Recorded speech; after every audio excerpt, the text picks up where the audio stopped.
많이 받으세요. 인사하시죠. 오늘 많이 받으셔야 됩니다. 오늘 저는요, 욥기 42장, 이제 마지막 장이죠.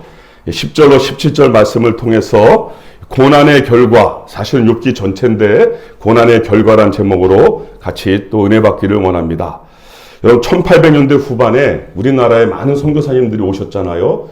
그 유명한 언도우드 또 알렌 이런 선교사님이 오셨는데 1890년대쯤에 사실은 그분들 중에 한 분이 누가 오셨냐면 로제타 홀이라는 분이 오셨어요. 그분은 여자 선교사님이시고 의사였습니다. 여러분 의사라는 지위가 얼마나 참 귀한 지위예요. 그런데 그 모든 것을 다 내려놓고 25살에 천여의 몸으로 우리나라에 헌신을 하셨어요. 1890년대예요. 여러분 그 당시 우리나라의 상황 안 봐도 아시잖아요. 극도의 가난이 있고 참 질병이 많은 사람들에게 창궐해서 전염병으로 많은 사람들이 목숨을 잃던 그런 시기 아니었습니까? 여러분 저도 선교지 열악한 데 있어 봤지만 평균 수명이 제가 있을 때만도 44세였다면 우리나라의 그 당시의 평균 수명은 얼마나 열악했겠어요? 그런데 그곳에서 정말 열심히 하나님 앞에서 사역을 감당하신 거예요. 여러분 얼마나 정말 의료 사역이 많았겠어요. 당시 기록을 보면 그분이 10개월 머무는 동안에요. 무슨 수천 건의 진료가 있었고 왕진이 있었고 거기에 처방전을 내주는 쉴 틈 없이 일했던 것 같습니다. 그러다가 2년 뒤에 약혼자와 결혼을 하는데요. 얼마나 우리나라를 사랑했으면 우리나라에서 결혼을 해요. 그것도.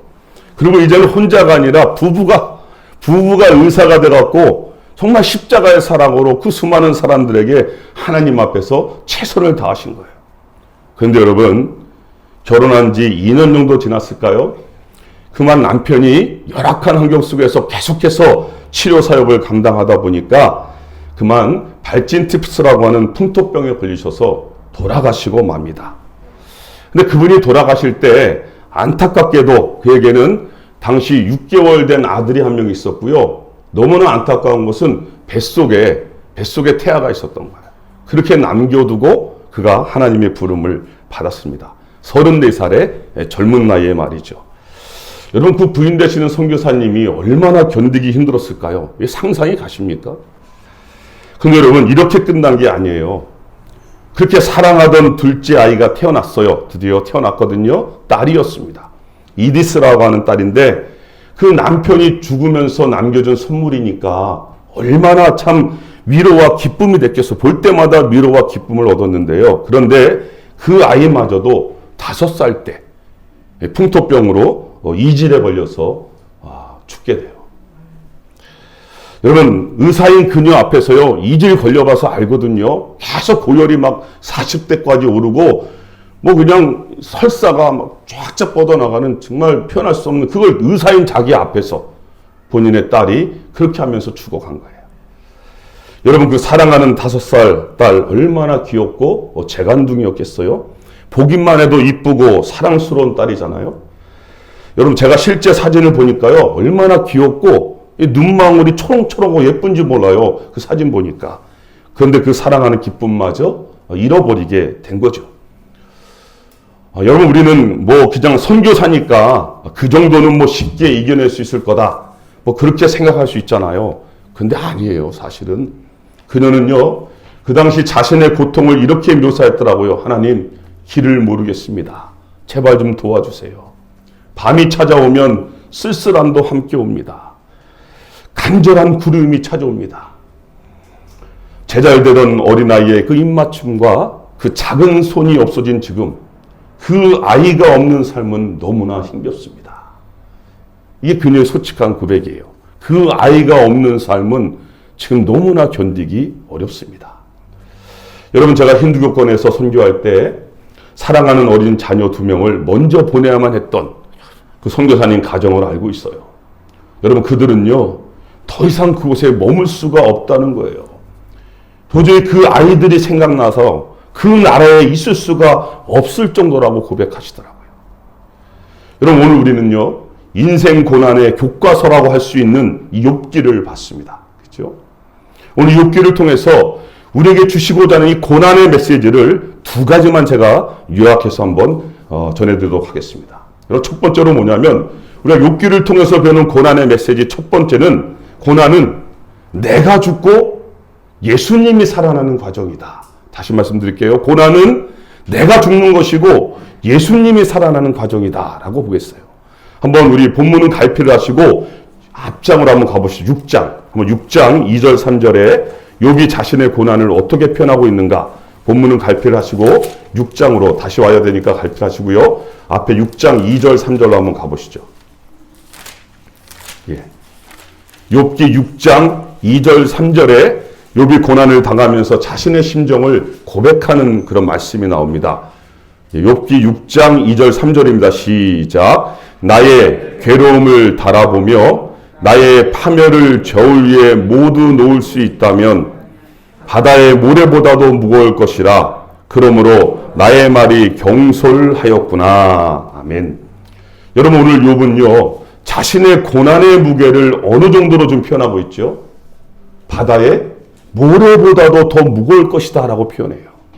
여러분 바다의 모래를 측량하실 수 있는 분이 있습니까? 없잖아요.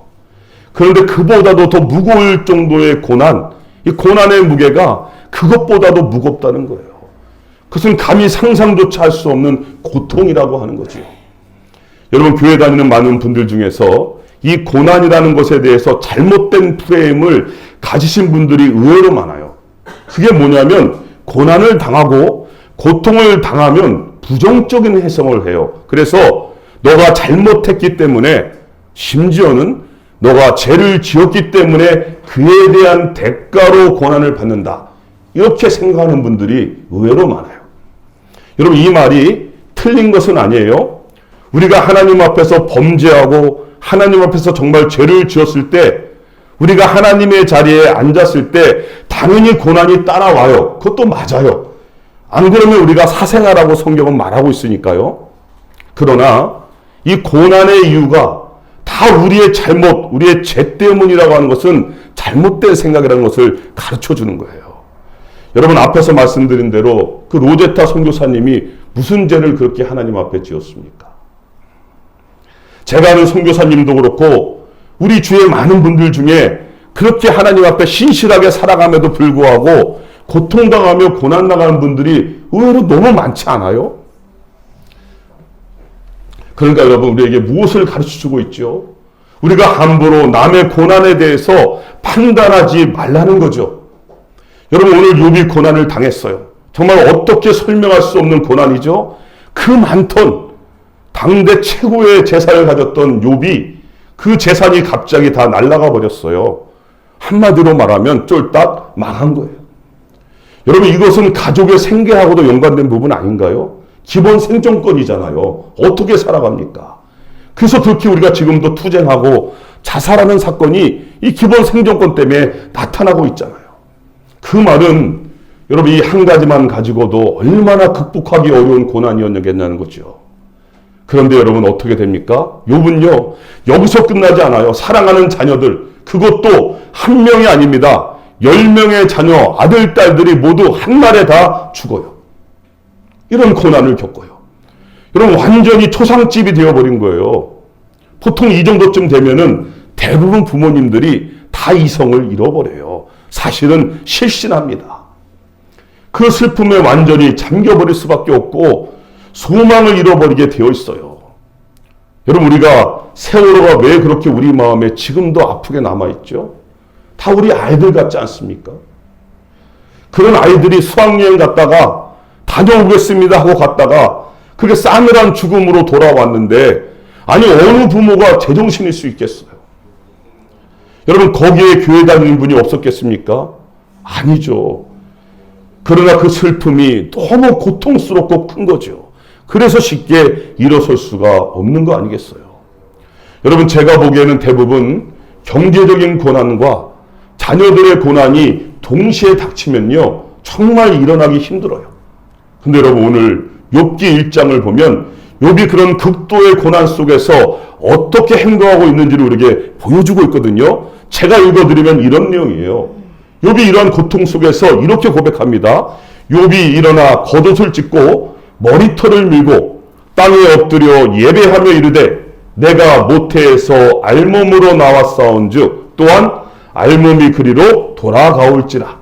주신이도 여호와시요 거두신이도 여호와시오니 여호와의 이름이 찬송을 받으실지니이다.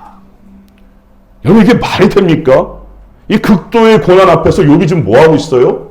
하나님을 찬송하고 하나님을 예배하고 있다는 거예요. 여러분, 상상이 안 가잖아요. 제가 보기에는 욥의 아내는 이미 제정신이 아닐 거예요. 여러분, 그러니까 어떤 일이 벌어집니까? 다시 고난의 제2라운드가 욥에게 찾아오고 있다는 거예요. 거기서 끝나지 않습니다. 또 다른 고난이 찾아왔어요. 이제는요, 욥 자신의 신체에 주어지는 고난이었어요. 그의 온몸에 종기가 나게 하십니다. 여러분, 성경에 보니까 발바닥부터 정수리까지 온몸에 종기가 났다는 거예요. 우리 쉽게 우리말로 하면 머리부터 발바닥까지 온몸에 악성 종기가 난 거예요. 여러분, 제가 오지를 다니면서 참 벼룩하고 빈대, 이하고 너무 친하게 지내봐서 알거든요. 근데 특별히 벼룩은요, 한 곳만 물지 않아요. 한 번 물리면요, 뭐 온몸에 그것이 퍼지기 시작하는데 간지러워서 견딜 수가 없어요. 긁어야 돼. 긁다 보면은 피가 나잖아요. 딱정이가 생겨요. 또 간지러워. 또 긁어요. 또 딱정이가 생겨요. 반복되거든요. 그런데 오늘 본문에 보니까 이 종기는요, 비교조차 할 수 없는 거예요. 라셰인이라 그래서 악성 종기라고 말하고 있어요. 이게 어느 때 쓰였냐면 이스라엘 백성들을 하나님께서 애굽에서 출애굽시킬 때 그 재앙 중에 이런 재앙이 있었잖아요. 그죠? 그때 쓰던 재앙이 바로 이 독종이에요. 이 재앙을 지금 누구에게 임하고 있다고요? 하나님의 심판이 임했던 그 독종이 지금 욥에게 임하고 있다는 것을 우리에게 가르쳐주고 있는 거예요. 여러분, 이보다 더 큰 고통이 어디 있겠습니까? 그러니까 그것을 지켜보고 있던 욥의 부인이 드디어 등장합니다. 여러분, 욥이 그동안 아내에게 얼마나 잘했겠어요. 그러니까 이런 어려움을 당해도 그 아내가 욥을 떠나지 않았던 거겠죠. 그런데 지금은요, 욥의 부인까지 나타나서 뭐라고 말합니까? 차라리 하나님을 욕하고 죽으라는 거예요. 하나님을 욕하고 죽어라. 아니, 무슨 이 정도 상황에서도 자기의 온전함을 굳게 지키겠다고 그렇게 할 수가 있냐? 가슴에다가요, 비수를 꽂는 거예요. 여러분, 사실은 얼마나 사랑하면 차라리 죽는 것이 더 나아 보일 정도로 고통을 당하는 남편의 모습이 부인 입장에서도 너무 괴로운 거죠. 여러분, 이 라운드는요, 정말 죽지 못해 사는 괴로움이에요. 거기에 가장 가까운 사람들로부터 오는 비난까지도 받죠.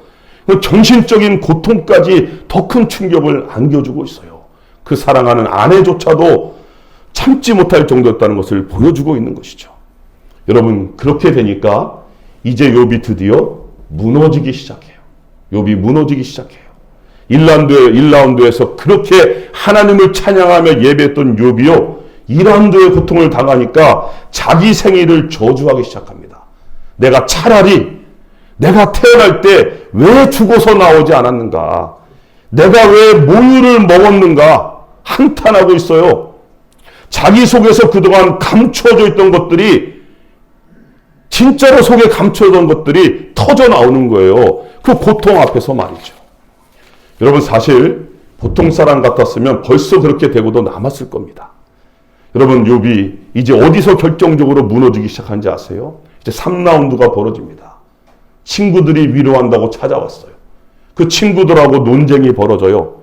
그들이 욥을 비난하기 시작합니다. 그들이 욥을요, 위로하러 왔던 사람들이 정죄하기 시작하는 거예요.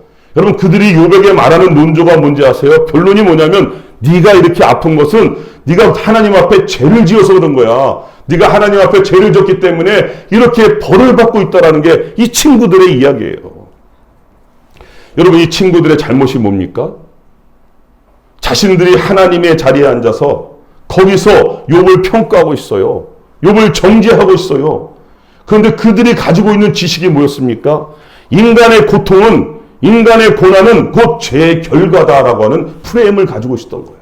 그러니까 자신들은 욥보다 훨씬 의롭고 경건하게 잘 살기 때문에 하나님으로부터 벌을 받지 않고, 욥은 우리보다 하나님 앞에 범죄하며 살았기 때문에 이렇게 지금 하나님의 심판을 받고 있다라고 그렇게 정죄하고 있는 거죠. 그러니 여러분, 한번 욥의 입장에서 한번 생각해 보십시다. 욥은 견딜 수가 없는 거예요. 지금까지 잘 견뎌왔는데 정말 죽기 살기로 잘 견뎌왔는데 이 말을 들으면서 화가 치밀어 오르는 거예요. 아무것도 모르면서 아는 것처럼 말하는 그들이 너무 미운 거 아닙니까? 정말이지 친구가 아니라 왼수예요. 욥의 속을 뒤집어 놓은 거죠. 그래서 욥은요, 그 친구들에게 내가 얼마나 의로운지, 내 삶이 얼마나 정말 의로웠었는지 자신의 의로움을, 자신의 정당성을 입증하려고 자신이 하나님의 자리에 앉아버리게 되더라고요. 여러분, 제가 화장실 청소를 하는데요, 열심히 날마다 세제 뿌리고 물 뿌리고 청소를 했었는데 갑자기 카톡이 왔는데 뭐 화장실에서 냄새가 난다 이런 얘기 딱 들으니까 순간적으로 아니 근데 열심히 세제 뿌리고 했는데 왜 이렇게 오지? 순간적으로 저도 딱 당황이 되더라고요. 그래갖고 카톡에다가 새벽마다 아침에 열심히 화장실 뿌리고 청소했습니다 했더니 그분이 또 이제 답신이 왔더라고요. 그래서 저에게 말씀드린 게 아니라고. 여러분, 저도요, 순간적으로 그 얘기를 딱 들으니까 뭐가 확 올라오더라니까요. 뭐 미워하고 그런 게 아니라 내가 정당하게 하고 있는데 그런 나를 향하여 그렇게 안 한 것처럼 나오니까 순간적인 반응이 올라오는 걸 보면서 깜짝 놀랐어요. 여러분, 욥이 얼마나 심했겠습니까? 얼마나 하나님 앞에서 의롭고 바르게 살았는데 그런 자기를 향하여 너는 하나님 앞에 죄를 지어서 이렇게 죽도록 지금 벌을 받고 있다 그러니까 욥이 견딜 수가 없는 거예요. 그래서 자신의 의로움을, 자신의 정당성을 입증하려고 자신이 결국 하나님의 자리에 앉아버리게 되더라고요. 여러분, 욥의 대화 속에서 무엇이 잘못되었는지를 발견하죠. 욥은 자신이 그동안 삶에서 행했던 그 모든 선한 일들이 어느 사이에 자기 자신의 의로움이 되어버린 거예요. 그래서 하나님은 당연히 나를 의롭게 여기실 수밖에 없구나. 그 행함 때문에 말이죠. 여러분, 이것은 우리 그리스도인이 빠질 수 있는 함정, 그 함정을 오늘 욥을 통해서 미리 보여주시는 거예요. 상당히 중요한 부분이에요. 이 욥을 통해서 미리 우리에게 가르쳐 주시는 거예요. 여러분, 우리가 예수님을 믿으면서 행하는 그 모든 선행들이 우리를 절대로 의롭게 만든다는 것이 아니라는 거예요. 우리가 예수님을 믿음으로 행하는 모든 선한 행동들은 하나님의 그 은혜에 대한 감격과 기쁨으로 행하는 것이지 그것이 우리를 의롭게 만든 것이 아니라는 거죠. 여러분, 하나님으로부터 우리를 의롭게 여겨지는 것은 오직 한 가지밖에 없다고 성경이 강조하고 있죠. 그것이 무엇입니까? 오직 은혜. 할렐루야. 오직 은혜예요. 하나님께서 그렇게 여겨주시는 길밖에 없는 거예요. 하나님이 우리를 의롭다고 여겨주시는 거예요. 여러분, 하나님께서 우리를 의롭다라고 여겨줄 수밖에 없는 그 일이 어디서 이루어졌다고요? 그것이 바로 십자가예요. 십자가잖아요. 그 십자가의 보혈, 그 완전하신 사랑으로 인해서 예수 그리스도의 십자가의 대속으로 인해서 우리가 의롭게 되어진 줄로 믿습니다. 그래서 우리의 자랑은 사나 죽으나 오직 예수 그리스도 십자가뿐이 될 수밖에 없는 것이죠. 여러분, 오늘 우리는 이 욥의 고난을 통하여 무엇을 배우게 되죠? 그동안 우리가 가지고 있었던, 그동안 내가 의로움으로 여겼던 것들이 그 베일이 다 벗겨져 나가는 거예요. 다 산산조각이 나가는 거예요. 그래서 결국 그것을 다른 말로 표현하면 내가 죽는다라고 표현하는 거예요. 내가 죽는다. 그 말은 동시에 내 안에 예수 그리스도로 더욱 채워지는 것을 말하는 것이죠. 여러분, 예수님으로 채워지는 그것이 뭐라고요? 진짜 의로움이다라는 것이죠. 여러분, 의로움은 행함이 아닙니다. 그 행함의 결과가 아니라 그랬어요. 의로움은 의로움 자체 되신 예수 그리스도, 그분이세요. 그분이 우리 안에 계시기 때문에 우리가 의로운 줄로 믿습니다. 그죠? 우리가 왜 복된 사람들입니까? 복되신 하나님이 우리와 함께 하시기 때문에 우리가 행복자인 줄로 믿습니다. 여러분, 그래서 세상 사람들은 아무리 선한 일하고 착한 일하고 뭐 의로운 일 다 해도 절대로 의롭게 될 수가 없어요. 이제 왜 그런지 아시겠죠? 왜 그렇죠? 그들에게는 예수님이 없잖아요. 그럼 예수님이 없기 때문에 아무리 선한 일, 착한 일, 그 모든 것을 다 했다 할지라도 그들은 의롭게 되어질 수가 없는 거예요. 이게 성경이 가르치고 있는 거예요. 그래서 여러분, 우리 그리스도는 결국 어떤 사람이라고요? 예수로 죽고 예수로 사는 사람이 된 것이죠. 그러므로 여러분, 어떤 고난이 와도 두려워하지 마시고 그 속에서 내가 죽고 예수로 사는 사람으로 만들어져 가시기를 주님의 이름으로 축복합니다. 네, 한번 인사하시죠. 지금은 과정 중이십니다. 한번 더 하시죠. 힘내세요. 예, 힘내세요. 여러분, 오늘 다음으로 욥기를 통해서 주시는 고난의 메시지 두 번째는 무엇인가? 이 고난에도 결과가 있어요. 이 고난의 결과는 결국 예배와 용서로 간다는 거예요. 예배와 용서다. 우리 42장 오늘 본문 10절 말씀 같이 한번 보시죠. 10절 말씀 같이 한 음성으로 합독합니다. 네, 시작. 욥이 그의 친구들을 위하여 기도할 때 여호와께서 욥의 공경을 돌이키시고 여호와께서 욥에게 이전 모든 소유보다 갑절이나 주신지라. 아멘. 여러분, 이렇게 욥과 친구들이 막 항변하며 뭐 서로 자기가 옳다고 싸우다가 이제 38장부터 하나님께서 나타나시기 시작하시면서 욥에게 말씀하십니다. 그리고 오늘 42장에서 그 하나님의 말씀에 대한 욥의 대답, 그것이 오늘 42장 우리가 읽은 본문이에요.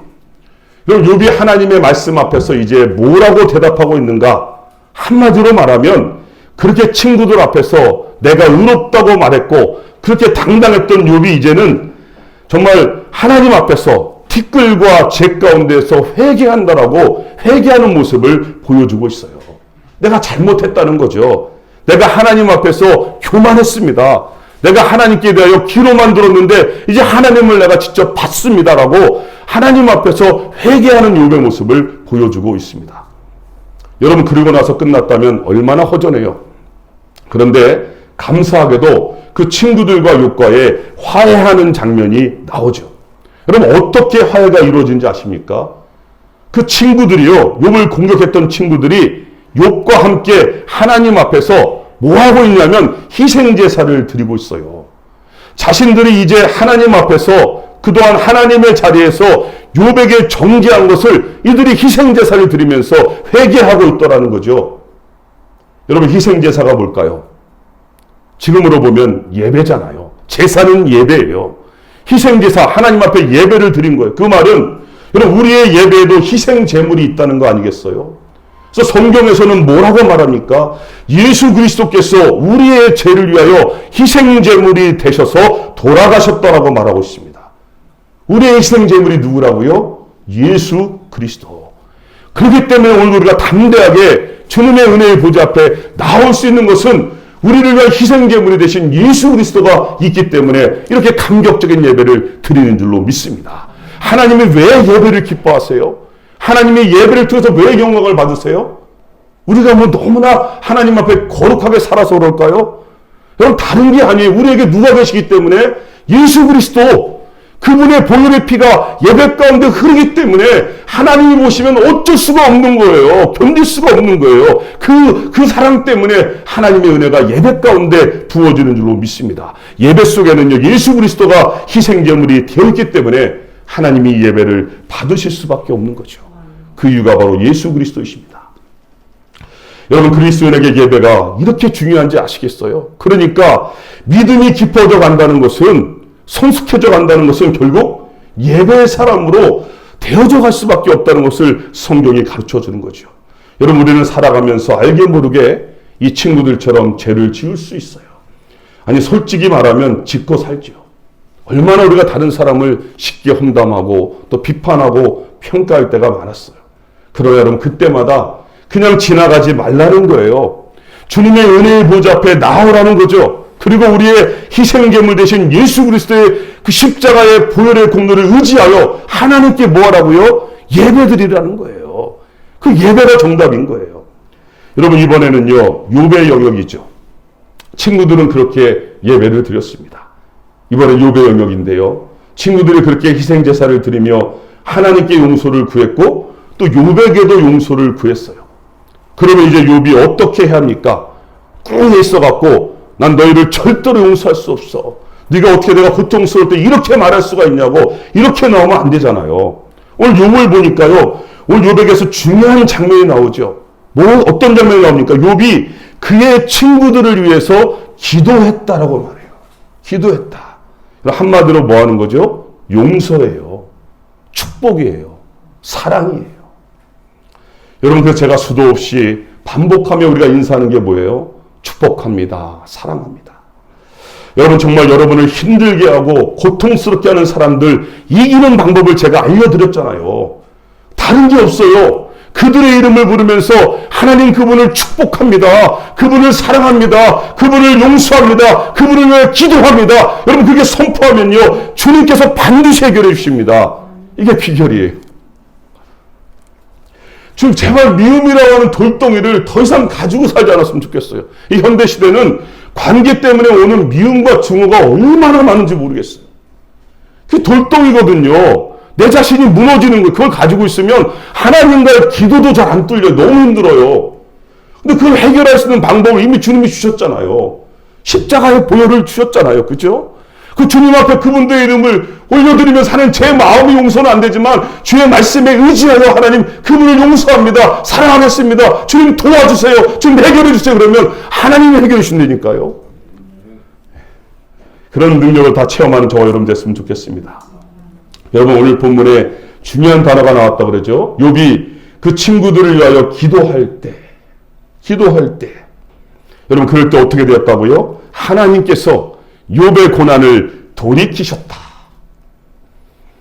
그 친구들을 위하여, 자기를 그렇게 힘들게 했던 친구들을 위하여 용서하며 기도하며 축복하는 욥의 기도를 들으시면서 하나님께서 욥의 고난을 돌이키셨다라고 말합니다. 여러분, 이것이 축복 기도의 능력입니다. 이 용서의 결과입니다. 그렇게 용서하니까 하나님께서도 가만히 견딜 수가 없다는 거죠. 그 이전보다 더 배로 하나님을 경험하는 삶을 살게 해 주시더라는 거죠. 꼭 물질적인 축복뿐만이 아니라 하나님을 더 깊이 경험하고 더 깊이 체험하는 하나님과 동행하는 삶을 살게 해 주시더라는 거예요. 저는 여러분, 오늘 말씀을 묵상하면서 그래서 깨달았어요. 그리스도인의 최고의 수준, 우리가 가야 할 최고의 길은 용서와 축복이구나. 그래서 예수님도, 스데반도 그렇게 자기를 핍박하는 사람들을 향하여 용서와 축복의 화해를 선언하시며 그 길을 걸어가셨구나. 여러분, 그래서 고난의 결과는 우리를 더욱 어떤 사람으로요? 예배의 사람으로, 용서의 사람으로, 기도의 사람으로 만들어 가는 줄로 믿습니다. 여러분, 말씀을 맺어보죠. 우리가 서론에서 봤던 로제타 선교사님, 그렇게 사랑하는 남편을 일찍 보내고 자기의 생명보다 더 귀중한 딸, 그 어린 딸을 그 풍토병으로 보내고 그 고통 속에서, 그 고난 속에서 그녀가요, 이 선교의 길을 포기하지 않아요. 다시 십자가의 사랑을 붙잡고 일어났어요. 그리고 자기 남편과 사랑하는 자녀를 빼앗아간 우리나라를, 이 땅을 품고 더욱 사랑으로 섬기는 그런 사랑으로 나아가게 이 고난이 만들어 가더라고요. 그래서 무려 43년 동안 그의 사랑하는 아들까지 헌신하면서 사역을 감당하시더라는 겁니다. 여러분, 어느 기사에 그녀에 대하여 이렇게 기록되어 있더라고요. 그 선교사님의 덕을 보지 않은 한국인은 단 한 사람도 없었다. 얼마나 열심히 사역했는지 아시겠죠? 그 사랑을 가지고 자신의 남편과 딸의 그 희생을 품고 우리 민족을 위하여 모든 걸 던지셨죠. 지금은 양화진 묘지에 안착되어 있더라고요. 언제 저희가 같이 한번 송지순례를 양화진으로 갔으면 좋겠다. 그때 꼭 보고 싶어요. 그죠? 여러분, 고난은 싫든 좋든 우리 그리스도인의 삶에 피할 수 없는 필수 코스라고 제가 말씀드렸어요. 그것이 어떤 이유로 왔든 그것은 중요하지가 않아요. 우리는 그 고난 속에서 뭐라고요? 내가 죽어지는 것을 경험하는 거예요. 내가 죽어야 되는 거죠. 나의 의로움이 완전히 부서지는 시간이 되어야 되는 거예요. 하나님 앞에서 나를 직면해야 되는 거예요. 내가 얼마나 하나님 앞에 부끄러운 죄인이었는지를 발견하는 시간이죠. 그리고 그만큼 내 속에 예수 그리스도로, 그 십자가의 사랑으로, 그 은혜로 채워주는 시간이 되는 거예요. 그래서 고난의 결과는 더욱 우리를 예배의 사람으로, 용서의 사람으로, 기도의 사람으로 만들어가게 되는 줄로 믿습니다.